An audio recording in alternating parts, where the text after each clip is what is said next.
أعوذ بالله من الشيطان الرجيم. بسم الله الرحمن الرحيم.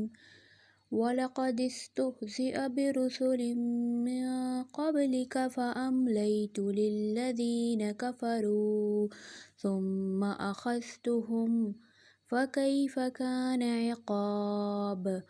أفمن هو قائم على كل نفس بما كسبت وجعلوا لله شركاء قل سموهم أم تنبئونه بما لا يعلم في الأرض أم بظاهر من القول بل زين للذين كفروا مكرهم وصدوا عن السبيل ومن